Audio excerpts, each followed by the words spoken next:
Oh my goodness. Good morning, good afternoon, whatever it is for you. I hope you're having a fantastic day. My name is Zach Schomler. This is episode 664 of Strong Opinion Sports. I said that backwards, by the way. I don't know if you know. I usually go, this is Strong Opinion Sports, episode 664, and it felt weird to say it backwards, so let's get it right. It's just me today. Me by myself. Welcome in. No Nathan today. That was the plan, though, all along. Remember, Nathan and I both have full-time jobs, and I think the schedule this NFL season is going to be we record after every week of the NFL season, Monday or Tuesday night. That'll come out early in the week, and then I'll do the second episode of the week after Thursday Night Football. Hope you're doing well. Today we're going to talk about the Bills-Dolphins. We're going to talk about Tua's injury. We're going to talk about Tom Brady. We're going to talk about the Pac-12 or, the Pac-6, whatever you want to call it. And then I'm going to end the show by answering Patreon questions. Seriously, I hope you're doing well. Let's start by talking about Thursday Night Football. I'm not going to lie. I really, despite the ending, which the obvious, the problem with the game was there was an injury to a player I love. That sucks. But other than the injury, I loved the game. I was watching on the edge of my seat. The Bills beat the Dolphins 31-10 on Thursday Night Football. Look, I'm a pseudo Dolphins fan. I'm not going to lie to you. I love Tua. I love Mike McDaniel. I think if you had to really put me in a corner and say, what's your favorite NFL team? I would probably lean towards Miami. I do really enjoy that team. I care a little more when I watch them. The only NFL jersey I own is a Tua jersey, right? I love what they got. I love the people and the building in Miami. So I want to acknowledge that bias right off the top. And even though they lost 31-10, I love the game. Not every Thursday night football game hits. There's often, in fact, Thursday night games that are crappy and boring, and this one landed for me. It was really fun. I was on the edge of my seat. I really cared. I want to first start by giving a lot of credit to Buffalo.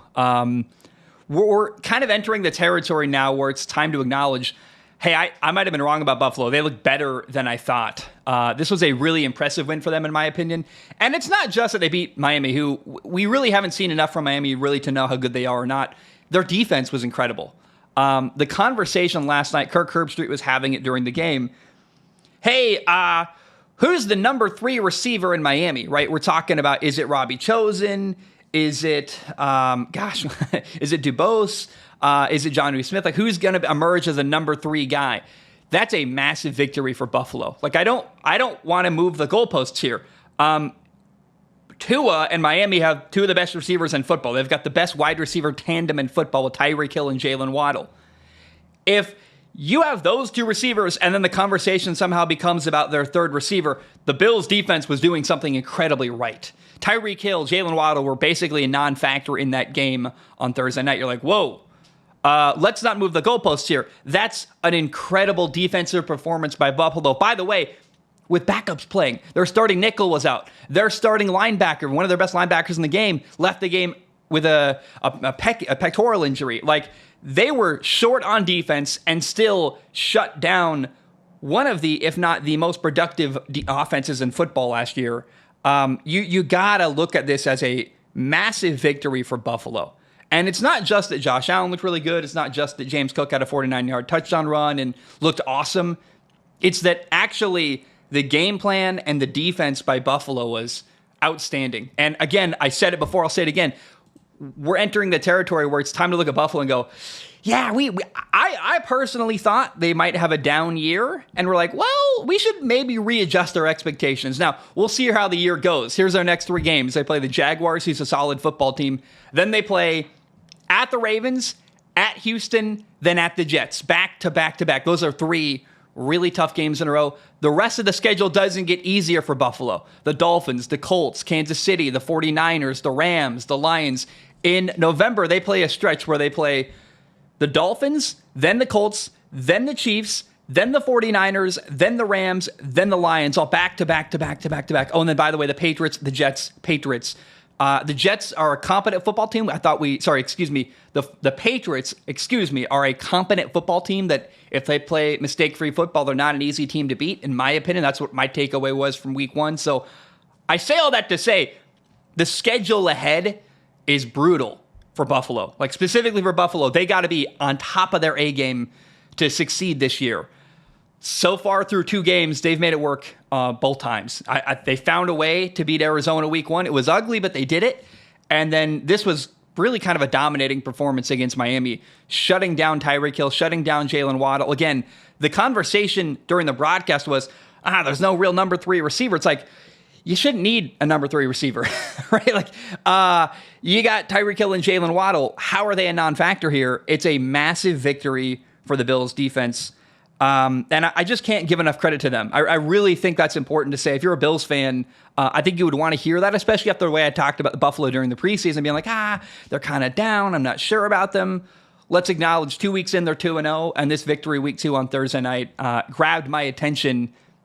However, I still look ahead to Buffalo's schedule and cringe, and I go, it's a tough road ahead, man. There's a big mountain to climb, and right now we're at the bottom of a mountain looking up going, I don't know that we got the skills and the tools necessary to climb that mountain, but they're certainly going to try, and 2 games in, well done by Buffalo.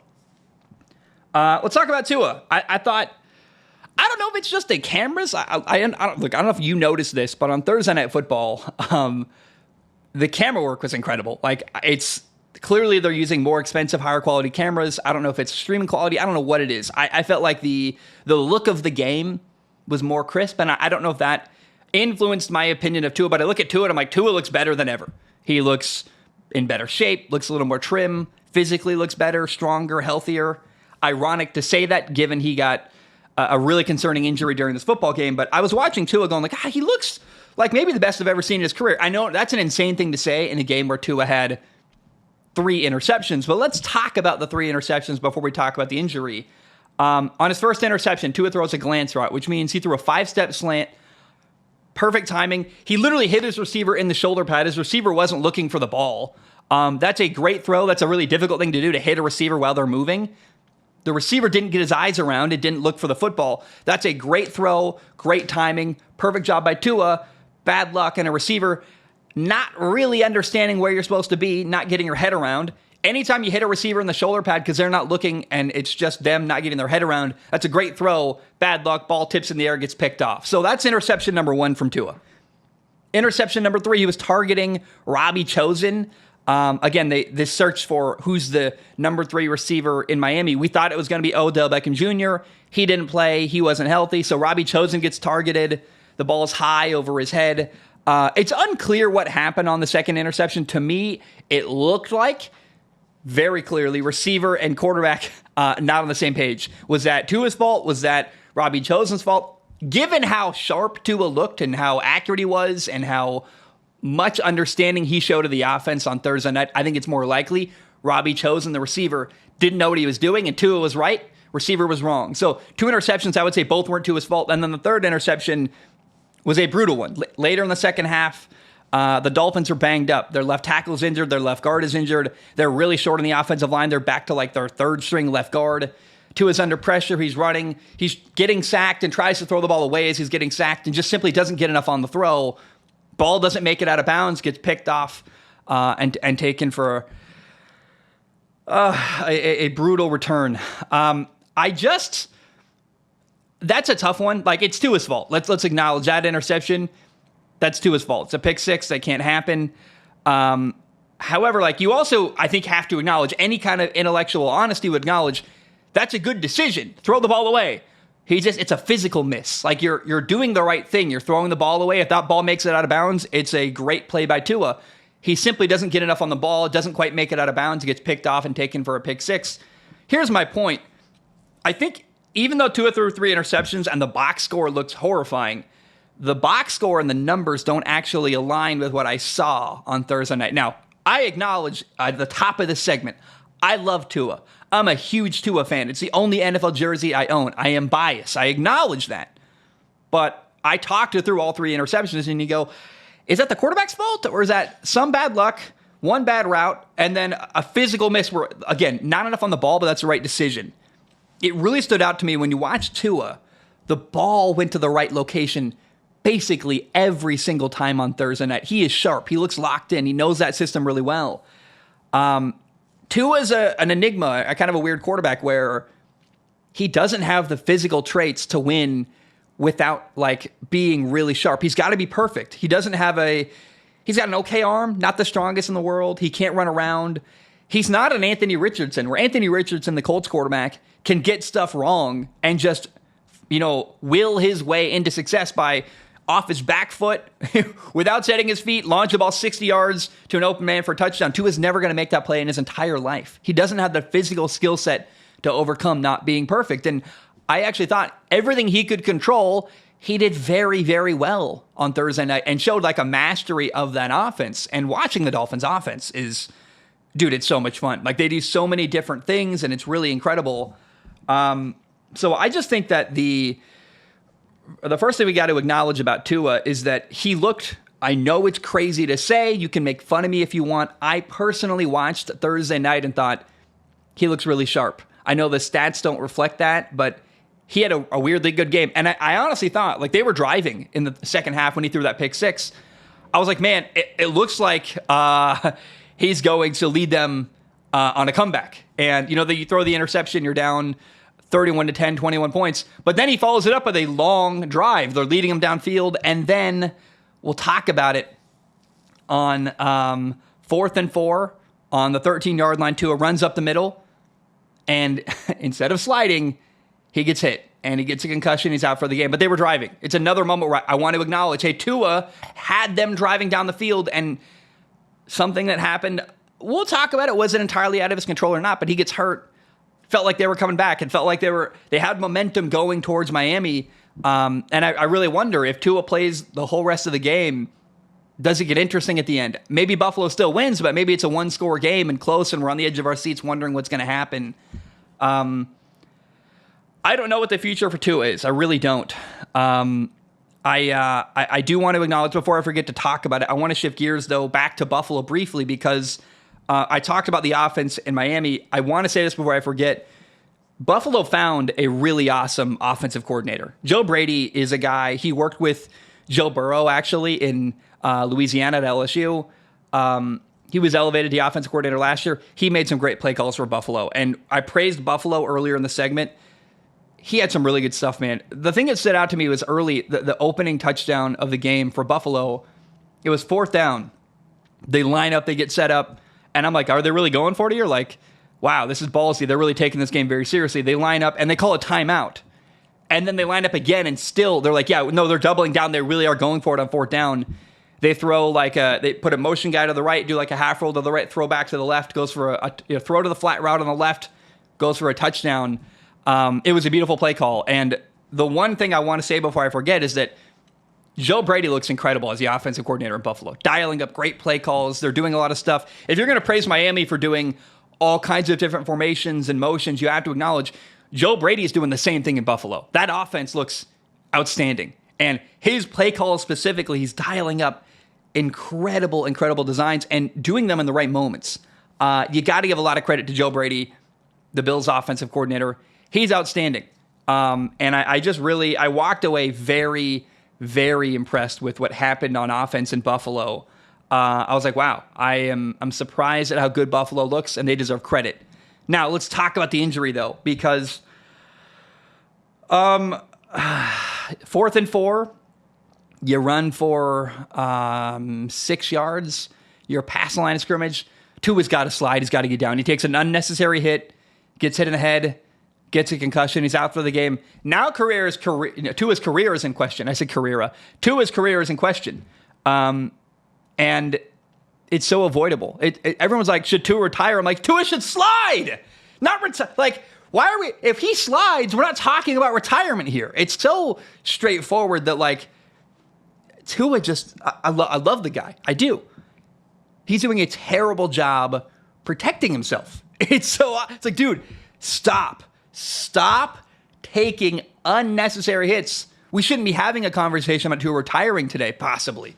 Now, we should be talking about what a great slide by Tua. Hey, that was an awesome play on 4th and 4. He runs for the first down, he gets down, doesn't take an unnecessary hit, but he did. And he got a concussion again.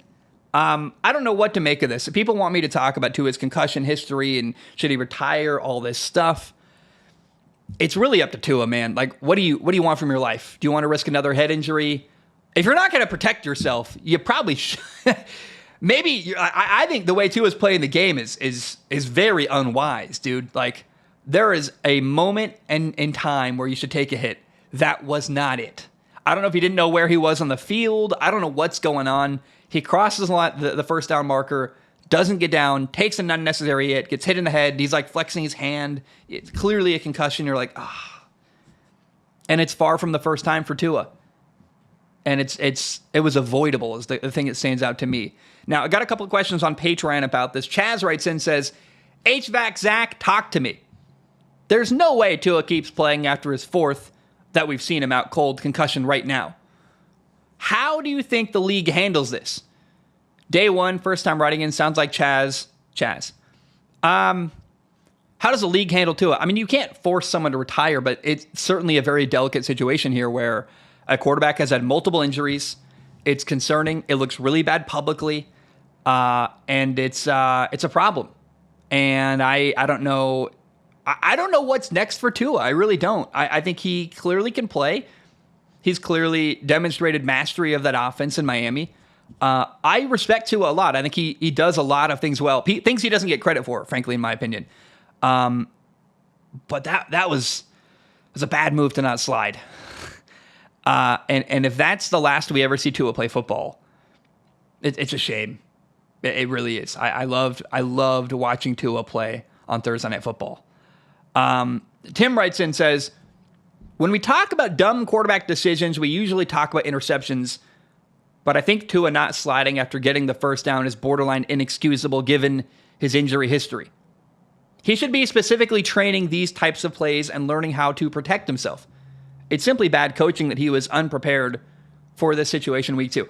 I guarantee Mike McDaniel, the coach, has told him many times, you got to get down, you got to slide, don't take an unnecessary hit. I wouldn't blame coaching here. I think what's very likely is Tua lost track of where he was. It's fourth down. You need the first down. You're down 14 points. You're trying to come back in a game. Here's the thing. If they score on that drive and it's a 7-point game in the second half, that's a massive difference, right? That was a crucial play. They were down 21 at that point. It was after the interception. I apologize. So that's a 14-point game in the second half. It's still like the game is still in question. There's a shot Miami comes back there. And so it's fourth down. He's like, look, I got to get that first down. It's critical if we're going to win this football game. I got to make this play. I think it's just very likely Tua lost track of where the first down marker was and was like, I don't know if I'm across the line or not.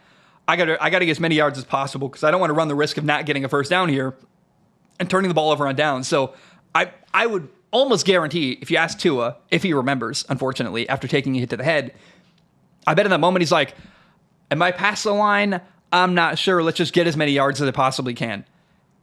All that being said, though, hey, man, your season, your career isn't worth any fourth down play. Like, if you're Tua, you got to have the self-awareness to realize you shouldn't take any unnecessary hits. I don't care if it's fourth down or not. Don't take a hit. He's got to aggressively protect himself more than almost any NFL player ever, given his injury history, given the optics of it all, especially too. Like, it's a really bad look for NFL family. If your mom is watching and if a mom is watching the game with a young child, she's probably going, I don't want my kid to be Tua. Like, maybe we don't let our kid play football at all. I think those are real conversations that are happening after you watch Tua get a fourth concussion. So Tua's got to be smarter. Got to get down. I don't know if his career is over or not. People say, should Tua retire? I say Tua should slide. That's my answer to that. But certainly, I wonder, does the NFL get involved? I wonder what's next. I wonder when he plays next, if at all. Is it going to be multiple weeks? I don't imagine Tua is going to play in the next football game for Miami. But all Tua did by not sliding and taking an unnecessary hit was make his team season more difficult. You're damaging your own team by, taking a hit and not being available to your team. I love what you said. We always talk about bad decisions as interceptions. I thought actually almost every interception by Tua was a good decision. 3 interceptions on Thursday Night Football. Ball that bounced off a receiver's shoulder pads. Ball that was clearly like a route probably wrong by Robbie Chosen. And then a good decision to try to throw the ball away. He just physically didn't get enough on the football, so it didn't go out of bounds. It got picked off, taken for a pick 6. So it's tough when you're making good decisions and throwing interceptions, and then the bad decision, the worst decision of the night, is on fourth down not sliding. But let's acknowledge, I don't want to... It's uncomfortable to blame someone after they get hurt and hold them accountable at fault or whatever the right word is there. But it is true that Tua should not have taken that hit. And it's very obvious and clear to me that was avoidable. And it's a mistake. Tua put himself in a position he should not have been in at all.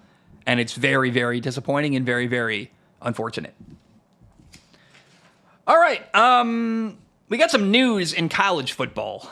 I don't know what to make of this news. I don't know how excited I am, honestly. The Pac-12 is adding 4 programs to the Pac-12. So they're going to be a 6-team league for now until they're trying to get 2 more. In 2026, Boise State, San Diego State, Fresno State, and Colorado State are moving from the Mountain West Conference to the Pac-12.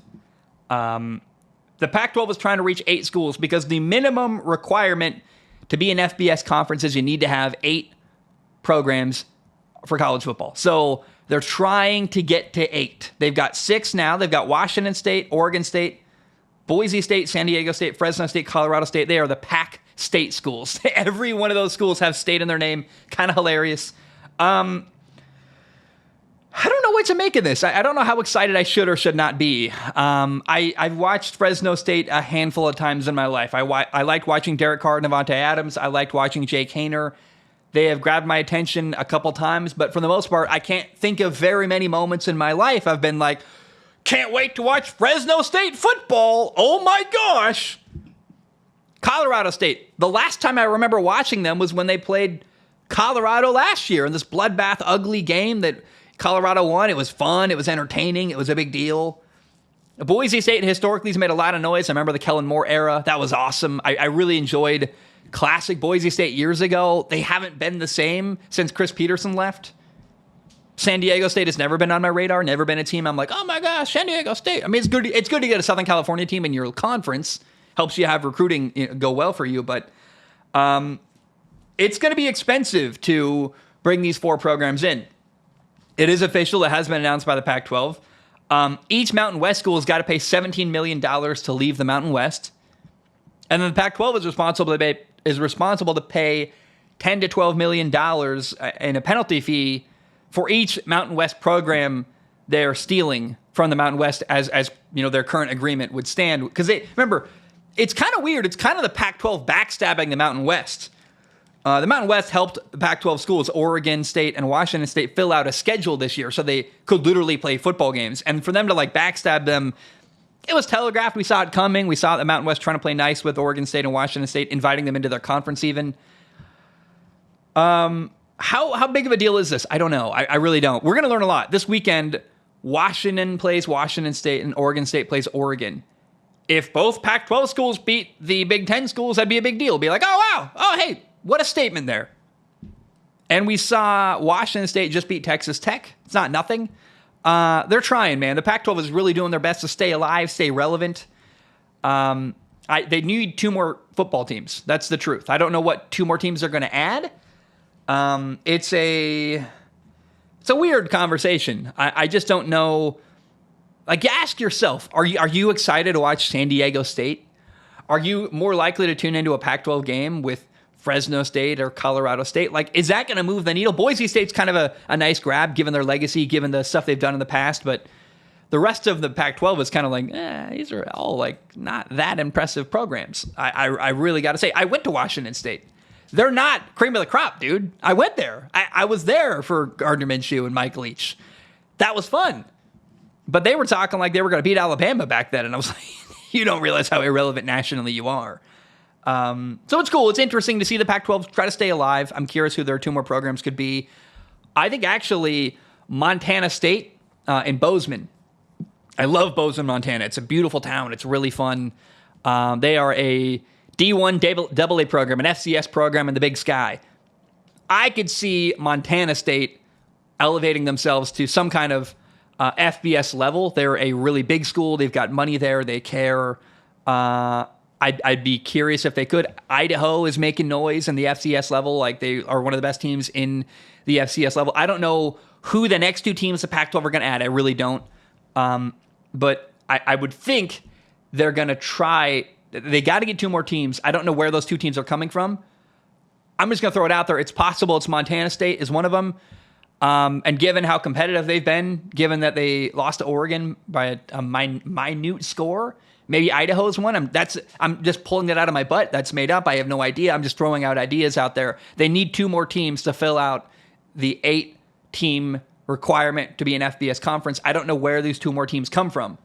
I love Boise State, but I love BYU, excuse me. I've always said BYU has got a ton of potential as a program. Massive fan base with money. But they already got a conference. They're already happy. So I don't know where the next 2 teams come from. But a lot of people are saying they should just merge with the Mountain West, be the Pac West. I think that's fascinating. But it's not going to grab it. Pac-12 as the name. It's the recognition people know. And it's got a legacy that I think they're attached to. And they also don't want to share money. So I don't know much more to add. I don't know how excited I really am about the Pac-12 expanding. It's like, okay, you got a bunch of small programs. Congratulations, I guess. Yay? Okay. All right. Cool. One more thing. I got Patreon questions I want to answer, but I want to first talk about Tom Brady. Tom Brady entered the broadcasting world going into this football season. I was really excited to watch Tom Brady's broadcasting debut. I love Tom Brady. He was my favorite player growing up. He knows tremendous amounts about football. He's a wonderful football mind. He is not a good broadcaster. He broadcasted the Dallas at Cleveland game during NFL Week 1. He was made, by the way, without any practice, just randomly, suddenly, the lead analyst at Fox Sports. He ousted Greg Olson, who Greg Olson was a fine broadcaster, did a great job. So they gave Tom Brady like $375 million contract to be the lead football analyst at Fox. So Fox was all in on Tom Brady. And it's going terribly. I encourage you, if you haven't, go watch clips, go find... I'm sure even just the YouTube highlights would show you a sample of Tom Brady broadcasting. It's really uncomfortable to listen to. There's a lot of dead air. He is very cautious. Tom Brady's very cautious with what he says. Your job as an analyst... I've done the job, by the way. Let's be very clear. I have done that. You can look up a broadcast of me broadcasting. I think there's 2, actually. There's Washington State against Utah and Washington State against Cal. My Washington State-Utah broadcast, I'm so proud of. It's great. I'm really I thought I was on a trajectory to become a analyst. The XFL was what I was aiming for. Then the XFL got ripped away, and I was like, well, we were in talks, and then the XFL went away during the Rona, and my career opportunities in that field went away, and I was very disappointed. So I say that to say I've done that job. I've been the analyst at Tom Brady. It's not the same level, obviously, but I've been the guy in the booth. Your job is to fill time. Your job is, between every single play, say something interesting and relevant to what just happened. Give me some analysis. You got 10 to 20 to 30 seconds you got to fill, and you got to make a comment on every play or say something else interesting to keep the conversation going. Tom Brady utterly failed at that. There's a ton of dead air. He's pausing. He's not good on his feet. He is really, really bad at adjusting on the fly to say stuff. He's really cautious with what he says, and there's a reason for that, unfortunately.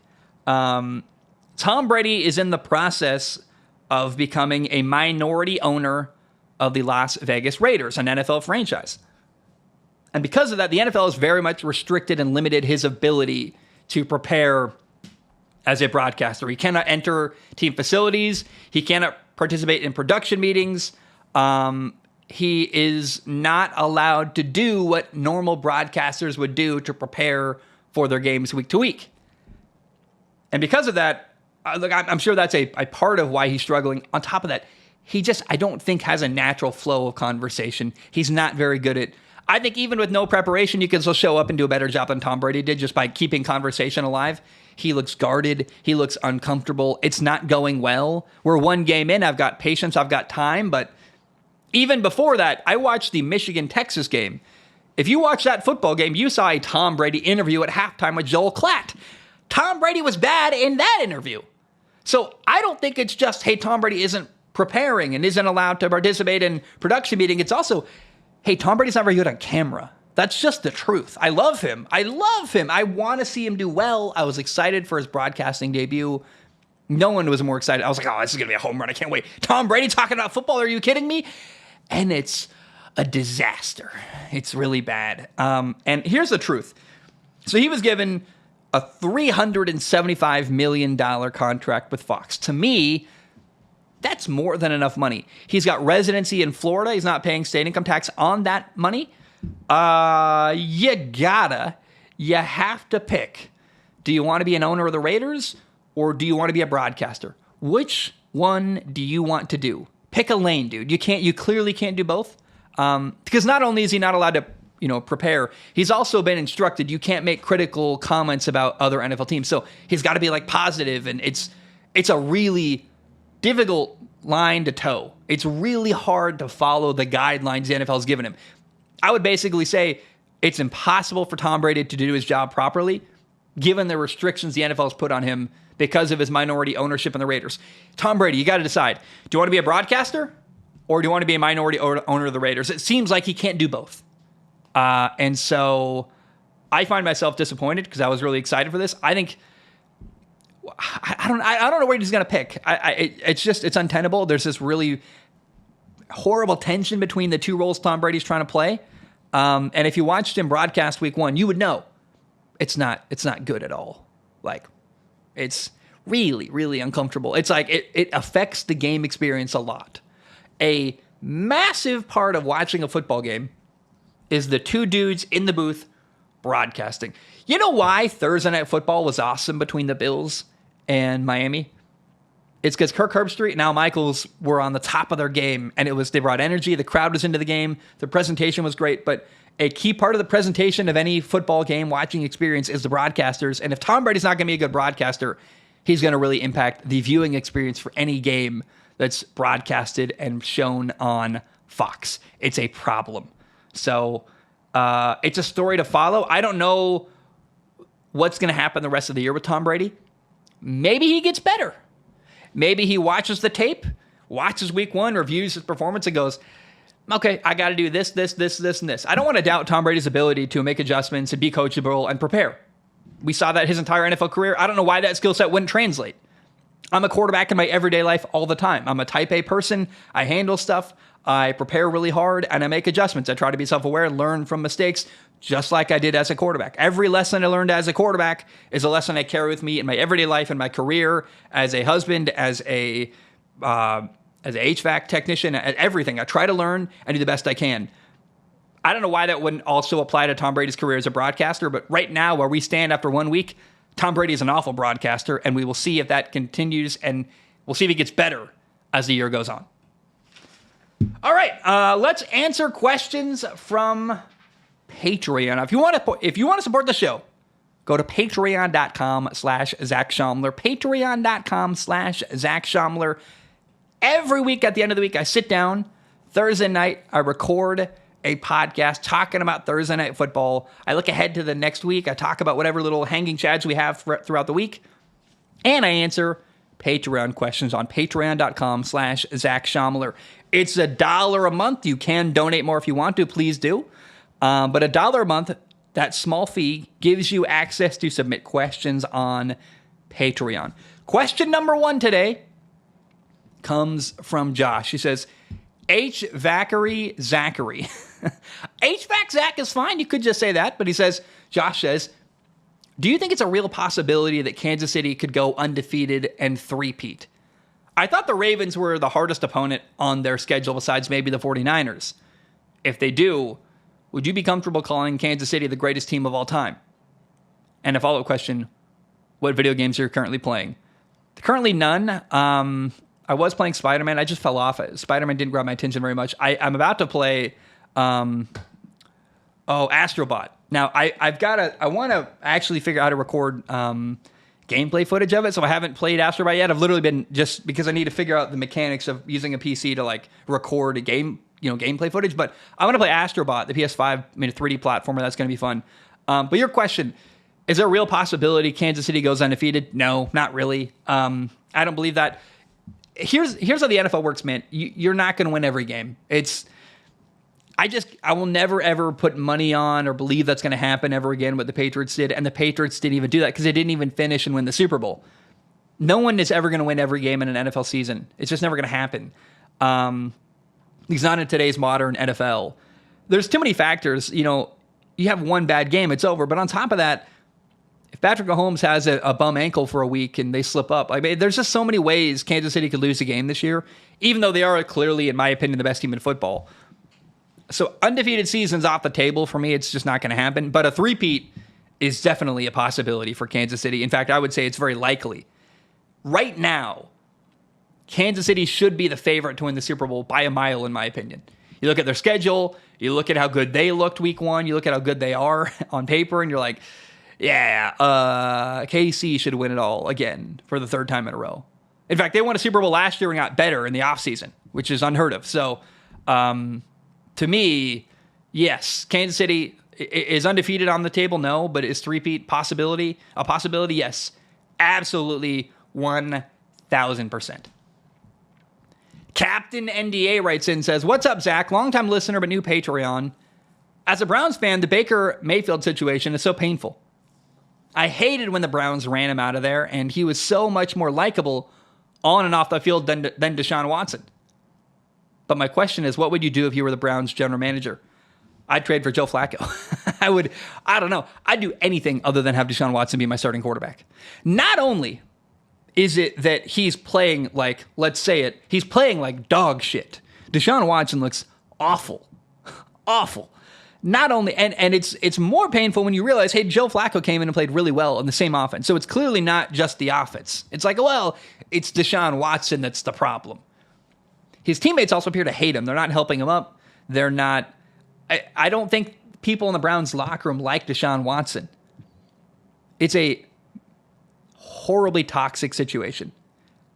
I think almost any quarterback is better than Deshaun Watson in Cleveland. You just got to move on. No one likes him. He's a PR disaster. I know you owe him a ton of money. That was an idiotic move. It's a massive mistake. But who cares, man? Like you got to get the right quarterback on there to give your team a shot to win and fix the culture in Cleveland. It's very evident when Joe Flacco came in and played really well. Oh, this offense can work. Our problem is our quarterback we currently have. Whether it's Joe Flacco or Carson Wentz or, name any veteran. Andy Dalton would be probably really interesting as a quarterback here in Cleveland. There's a lot of things that could be done to change the quarterback position. There's a lot of moves you could make. It should not be Deshaun Watson as QB1 in Cleveland. That's the number one move I would make immediately. Steve G writes in and says, HVAC Zach. Or so he says H-Zach Vac, which is backwards, but whatever you want, Steve, do it. He says, what is your favorite Pokemon game? I got to tell you, Steve, I've never played a Pokemon game in my life. I grew up with, my mom was an idiot. God bless her. I mean that nicely. She was religious when I was a kid. Still is. We've got a great relationship now. We didn't when I was a kid. My mom was brilliant. She said, hey, Pokemon's demonic. You can't play Pokemon. But she didn't mind Yu-Gi-Oh! At all. And I would argue there's way darker themes in Yu-Gi-Oh! It's clearly just she read something in a Christian pamphlet and didn't know what she was doing. So she didn't allow me any access to Pokemon as a kid. So I never was that interested in it. I liked Yu-Gi-Oh! I liked playing the Yu-Gi-Oh! Card game. I loved that as a kid, actually. And Pokemon never grabbed my attention. And then I'm not really into role-playing games. A turn-based game doesn't really interest me now as an adult. And so I've never played a Pokemon game. I guess I'm open to it. I've got the Nintendo Switch online subscription, and I know there's a couple Pokemon games there, which is a great way to do it because it feels like it's free. Even if it's not, it feels free because I'm not actively buying an expensive Pokemon game. So maybe I'll try that someday, but right now it's not really on my radar. I've got other things to deal with and worry about. And if I ever play a Pokemon game, I'll report back and let you know how it goes. But for now, it's not on my radar and it's never happened. Tim has a long write-in, but it's really a good one, so I want to read it. Tim says, and it's because he wrote in a write-in, then commented underneath, and I'm like, these are both good. I'm going to read both of them on the show. Tim says, the biggest takeaway I have from the Patriots upset over Cincinnati week 1 is that New England is well coached, fundamentally sound, and can do the little things right. So again, well coached, fundamentally sound, and can do the little things right. That's the New England team in a nutshell after 1 week. If another team isn't on their A game, the Patriots can play mistake-free football and grind out a win. Obviously, there's a massive issue with a lack of skill on both the offensive line and in the receiver room. However, they won this game with a strong rushing attack and a suffocating defense. What happens when you add an elite playmaker at quarterback? This game made me feel much more optimistic that when Drake May starts this year, it won't be as much of a shit show around him. How did this game change how you feel about Drake May starting? You might be more interested in this Jacoby Brissett quote talking about how he cried pregame after a Gerard Mayo pep talk. This is a quote from Jacoby Brissett. Gerard Mayo came up to me before the game and he started laughing and he's like, man, you're about to win us this game. You're about to ball out. I had never heard that from a coach, and that meant a lot to me. This struck me as similar to how Mike McDaniel restored to his confidence. By the way, quote is over now. How much will it help Drake May if the coaching staff is instilling that confidence in him? Week 1, I don't think any team...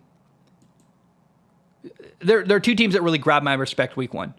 Buffalo grabbed my attention. Then they followed up week 2 with a huge win on Thursday night.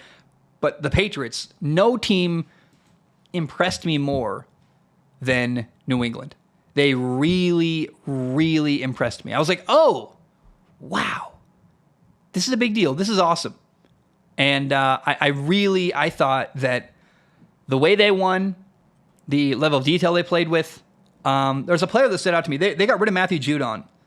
And I remember thinking, that's really weird. I don't know why you would get rid of Matthew Judon. He's a great player. Why would you trade him away? I was talking about with Nathan. Let me find the chat. With Matthew Judon gone, they brought in, what is this guy's name? Keon White, who basically replaced Matthew Judon and looked outstanding week 1. You're like, oh, suddenly that move makes sense. They got rid of an expensive Matthew Judon, replace him with Keon White, who played great week 1. And you're like, makes sense. Okay. All the decision-making is starting to make sense in New England. And then on top of that, to have a coach, a former player, Gerard Mayo, coaching, who gets it, who understands the level, the humanity of football, giving people confidence, giving them, belief, being kind to them, encouraging them. Something Bill Belichick just didn't quite seem to do in New England. The culture's different with Gerard Mayo as head coach. I didn't think it was going to work. I really was like, this is a weird hire. And I don't know. The more I hear about Gerard Mayo, the way he's carrying himself, the way he's talking to his players, the way he's got the same level of discipline that, the Bill Belichick era did in New England, but with a touch of humanity that's much needed and much better. So I have not heard a bad thing out of New England, actually. The way they're running things, Gerard Mayo. And yeah, it is interesting where as the year goes on and Drake May progresses more, the offensive line can prove themselves a little bit. It's a really fun thought to have Drake May play. But I think when you're winning and it's going well, I think you just rock with it, man. You just do the best you can. I think right now, because of Jacoby Brissett's maturity, his veteran nature, he's the best quarterback to be starting there, and probably should start most of the year, if not all year, in New England. But I really, really appreciate the way Gerard Mayo talks to his players, the confidence he gives them, the culture he's building. It's clearly going well. Beating Cincinnati week 1 was impressive to me. It grabbed my attention a lot.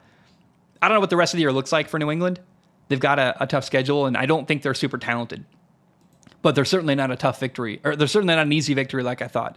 The Patriots, every time you play them, you got to go, we got to do everything right. Because if we slip up, they're going to play clean and smart with good attention to detail. If week 1's any indication at least. And they're a tough out. That's not going to be just they suck, we're going to walk all over them. No.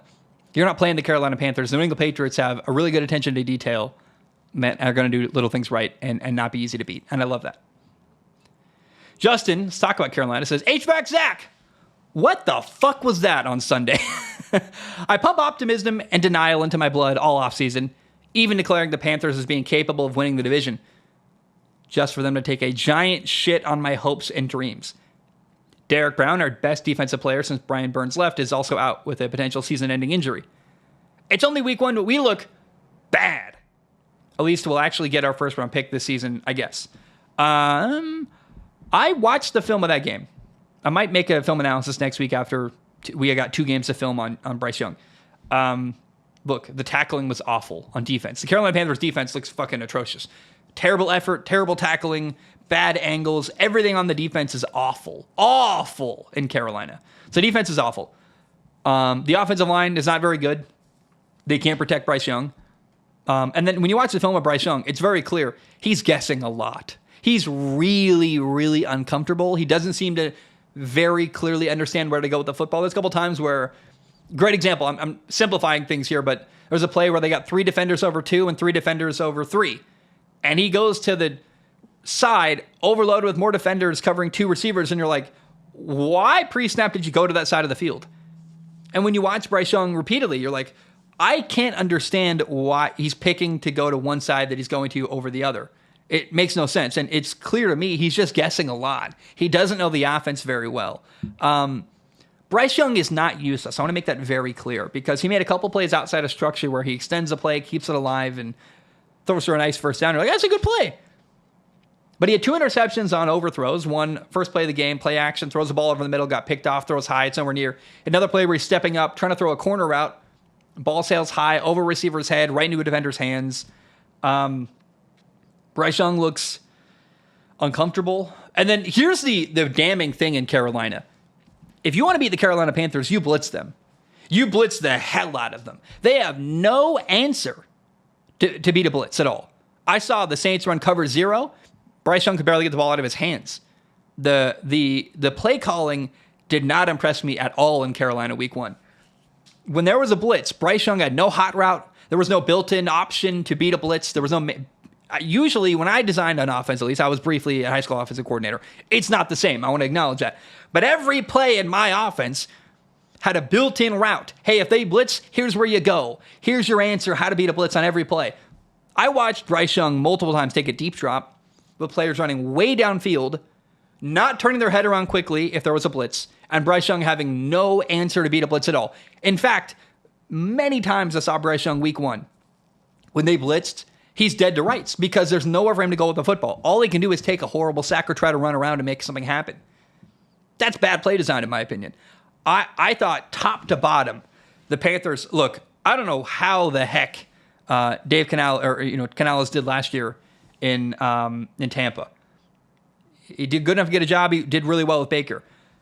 I'm not convinced he's an offensive genius after one game. I'm like, yeah, you're not putting your player in a good position to succeed at all.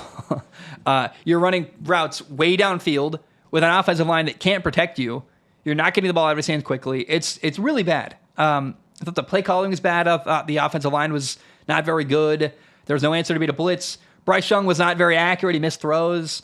Everything that could go wrong in Carolina week 1 did. Defense was bad. Offense was bad. Protection was bad. Bryce Young looked lost. He's guessing a lot. You can tell he doesn't know where to go with the football often. It's really, really bad in Carolina. And